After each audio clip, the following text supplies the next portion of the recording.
اور کبھی دن میں نظر نہیں آتا تھا۔ ایک دن ایمان اس نے اس سے پوچھا، آپ ہمیشہ رات کو ہی کیوں آتے ہیں؟ رافع نے مسکرا کر کہا، کچھ کہانیاں صرف اندھیرے میں سامنے آتی ہے۔ ایمان کو یہ بات عجیب لگی مگر اس نے زیادہ سوال نہیں کیے۔ چند دن بعد نادر نے ایمان کو بتایا کہ رافع کے خاندان کی ایک پرانی کہانی ہے۔ سال پہلے اسے گلی میں ایک نوجوان مصور کا پراسرار موت ہوئی تھی اور اس کا نام بھی رافع تھا۔ یہ سن کر ایمان کے ہاتھ سے برش گر گیا۔ اس رات جب وہ گلی گئی تو رافع وہاں موجود تھا۔ ایمان نے ڈرتے ہوئے پوچھا، کیا تم وہی رافع ہو؟ رافع نے خاموشی سے گلی کی دیوار پر لگی ایک پرانی تصویر کی طرف اشارہ کیا۔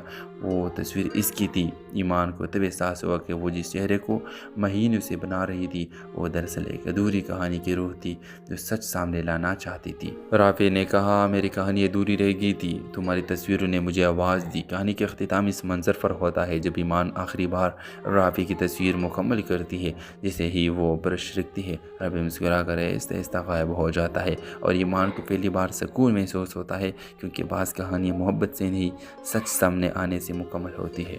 ہیلو ویورز، ایمان ایک باصلاحیت پینٹر تھی۔ وہ تصویروں میں جذبات کو اس طرح اتارتی تھی کہ دیکھنے والا رک کر سوچنے پر مجبور ہو جاتا تھا۔ اس کے بنائے ہوئے پورٹریٹ میں عجیب سی گہرائی ہوتی تھی، جیسے ہر تصویر کوئی کہانی سنانا چاہتی ہو۔ لیکن ایمان کی زندگی میں ایک مسئلہ تھا، اسے اکثر ایک ہی چہرہ پر اپنی پینٹنگز میں نظر آتا تھا، اور جب بھی کوئی نئی تصویر بناتی کسی نہ کسی طرح وہی اجنبی چہرہ کینوس پر آ جاتا۔ ایمان خود بھی حیران تھی کہ وہ شخص کون ہے۔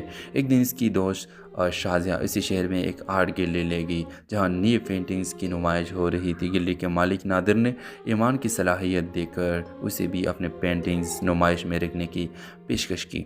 چند ہفتے بعد جب ایمان کی نمائش شروع ہوئی تو بہت لوگ اس کی تصویریں دیکھنے آئے۔ اسی دوران ایک نوجوان خاموشی سے اس کی پینٹنگز دیکھ رہا تھا۔ جب ایمان نے اسے دیکھا تو وہ چونک گئی۔ وہی چہرہ، بالکل وہی چہرہ جو وہ مہینوں سے اپنی پینٹنگز میں بنا رہی تھی۔ اس نوجوان کا نام رافع تھا۔ ایمان حیران ہو کر بولی، میں نے آپ کو پہلے کبھی نہیں دیکھا، لیکن میں آپ کا چہرہ کئی بار بنا چکی ہوں۔ رافع چند لمحے خاموش رہا، پھر مسکرا کر بولا، شاید قسمت ہمیں پہلے ہی ملانا چاہتی تھی۔ آہستہ آہستہ دونوں کے درمیان بات چیت شروع ہو گئی۔ رافع کم بولتا تھا اور اکثر گہری باتیں کرتا تھا۔ ایمان کو اس کی شخصیت پر اسرار لگی تھی، مگر ایک عجیب بات تھی، رافع